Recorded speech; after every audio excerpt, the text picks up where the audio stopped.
KGF का पूरा नाम कोलार गोल्ड फील्ड्स है और फिल्म में इसके दूसरे अध्याय का नाम केजीएफ चैप्टर 2 रखा गया है। यश यानी रॉकी भाई को जिन्होंने हिंदी में आवाज दी है उनका नाम सचिन गोले है। ऑफर क्लोजेस सून। केजीएफ चैप्टर 2 के डायरेक्टर प्रशांत नील सर ने कोलार गोल्ड फील्ड्स में सोने की खानों को दिखाने के लिए हाईटेक टेक्नोलॉजी के साथ साथ वीएफएक्स यूज किए थे। लीड कास्ट के अलावा इस फिल्म में 800 से ज्यादा जूनियर आर्टिस्ट को लिया गया जिन्हें आप यहां देख रहे हो। बाकी इतने आर्टिस्ट को बाहुबली और बाहुबली 2 में भी हायर नहीं किया गया था। केवल यही नहीं, ज्यादातर फिल्म मेकर्स ऑब्जेक्ट मॉडलिंग और कॉपी पेस्ट से ही लोगों की भीड़ को मूवी में दिखाते हैं। एरी एलेक्सा SXT जैसी हाई डेफिनेशन कैमरे को सिनेमेटोग्राफर भुवन गोंडा ने कंधे पर रखकर सारे एक्शन सीन शूट किए थे ताकि शॉट परफेक्टली लिया जा सके। इतना ही नहीं, इस एक कैमरे का वजन ही 40 किलोग्राम है। वैसे इस फिल्म में 150 से ज्यादा कैमरे यूज हुए हैं जिन्हें डिफरेंट एंगल दिखाने के लिए इस्तेमाल किया गया था। मैं आपको बता दूं कि भुवन गोंडा सर डायरेक्टर साहब के पसंदीदा सिनेमेटोग्राफर हैं। उन्होंने केजीएफ चैप्टर 1 को बनाया था। इसके अलावा प्रभास के साथ उनकी अगली फिल्म सालार में भी भुवन गोंडा ही सिनेमेटोग्राफर हैं। फिल्म के कॉस्ट्यूम डिजाइनर नवीन शेट्टी है। इनके अलावा योगी जी राज भी थे। आप उन्हें और उनकी टीम को कलाकारों को कॉस्ट्यूम पहनाते हुए देख रहे हो। यहाँ उनके द्वारा अधीरा यानी संजय दत्त को तैयार किया जा रहा है। मैं आपको बता दूं कि उनके सूट का वजन यानी अधीरा के सूट का वजन ही 25 किलोग्राम था, जिसमें लेदर, कॉटन, जूट इत्यादि यूज किए गए हैं उस कपड़े को बनाने में। श्रीनिधि शेट्टी और यश का कॉस्ट्यूम डिजाइन सानिया सरधारिया ने किया है। उन्होंने लीड कास्ट को मॉडर्न और रेट्रो लुक बखूबी और पूरे परफेक्शन के साथ दिया था, तभी तो इस फिल्म के लुक से लेकर स्टाइल तक फेमस हो गए हैं। वैसे तो फिल्मों में कार चेजिंग सीक्वेंस को वीएफएक्स स्टूडियो में ही शूट करके दिखाया जाता है, बट इस फिल्म में ओरिजिनलिटी का पूरा ध्यान रखा गया था। यहाँ पर आप जिस कार को देख रहे हो जिसमें कि रॉकी रीना को बचाने जाता है, दरअसल यह फोर्ड मुस्तांग 1969 है जो कि काफी महंगी कार है। मुख्यतः केजीएफ चैप्टर 2 फिल्म की शूटिंग कोलार गोल्ड फील्ड्स के अलावा बेंगलुरु, हैदराबाद और मैसूर में शूट किया गया है, जिसके बारे में आप आगे जानोगे। वैसे तो मूवी में कोलार गोल्ड फील्ड्स के कुछ ही डिस्टेंस पर रॉकी का रॉयल प्लेस था, बट असल में उनके घर को दिखाया जो गया है वह लोकेशन हैदराबाद के ताज फलकनुमा पैलेस का है। बट फिल्म में हमें ये दोनों चीज एडिटिंग के जरिए एक साथ यानी अगल बगल में दिखाई गई थी।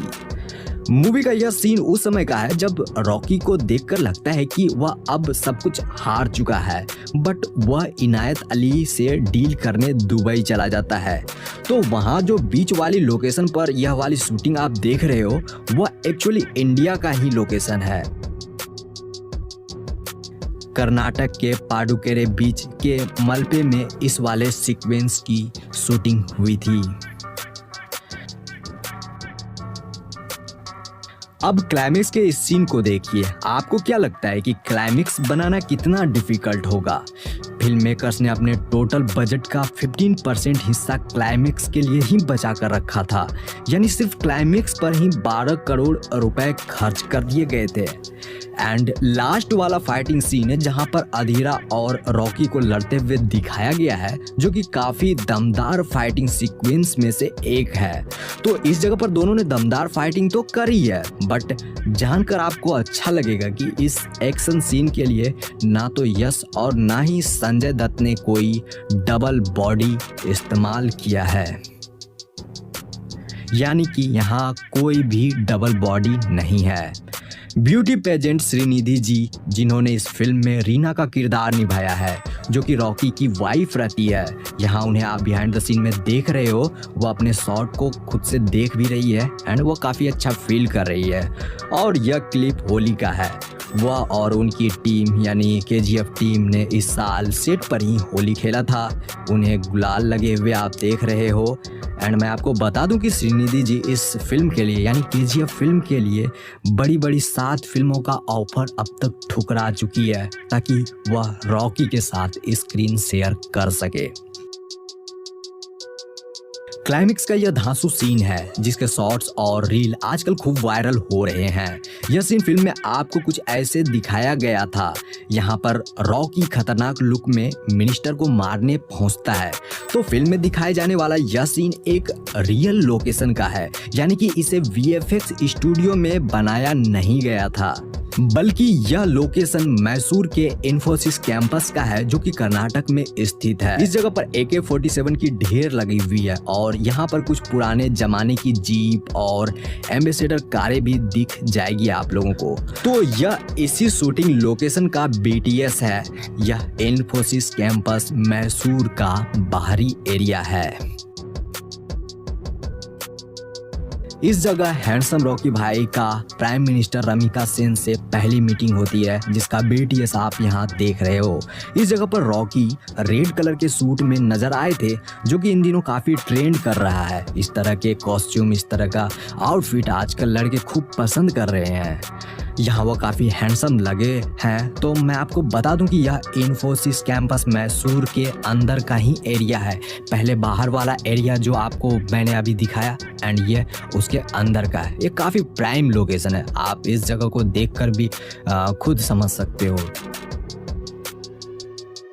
आप लोग यह लोकेशन देख रहे हो, असल में यह KGF यानी कोलार गोल्ड फील्ड्स का लोकेशन है। इसी जगह पर मूवी का 50% हिस्सा बना है।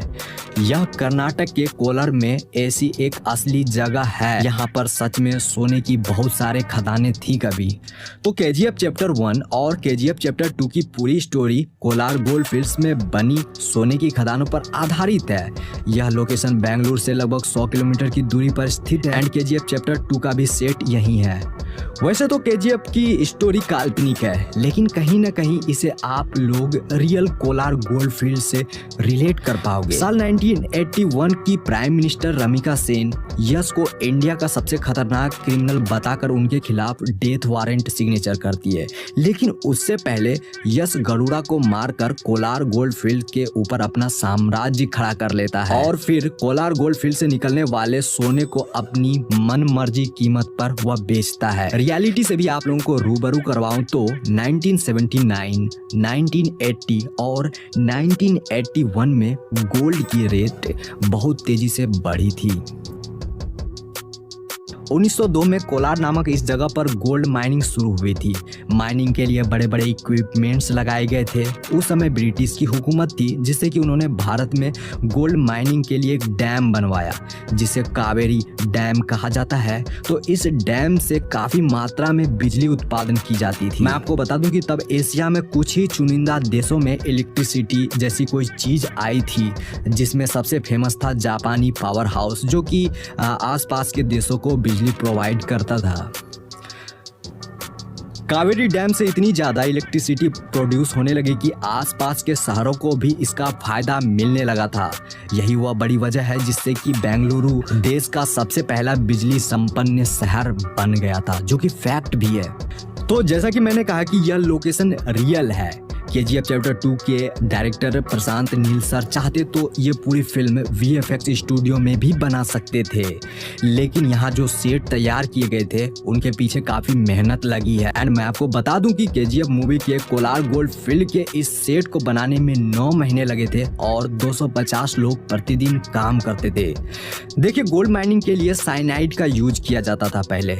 यहाँ जो आप इस जगह पर इतने बड़े विशालकाय गड्ढे देख रहे हो, यह फिल्म मेकर्स द्वारा नहीं करा गया, बल्कि ये माइनिंग करने से ही इतना बड़ा गड्ढा बना है। अब सोचो कितनी ज़्यादा साइनाइड यहाँ यूज किए गए होंगे। यहाँ तक कि इस जगह पर साइनाइड के पहाड़ भी बन गए हैं एंड उसकी धूल से फिल्म मेकर्स और क्रू मेंबर्स को काफ़ी ज़्यादा परेशानी का सामना करना पड़ता था।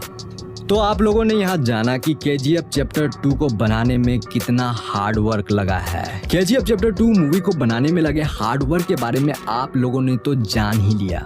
ज्यादा से ज्यादा आप लोग शेयर करो ताकि और भी लोगों को पता चल सके कि ये फिल्म कितनी मुश्किलों से बनी है।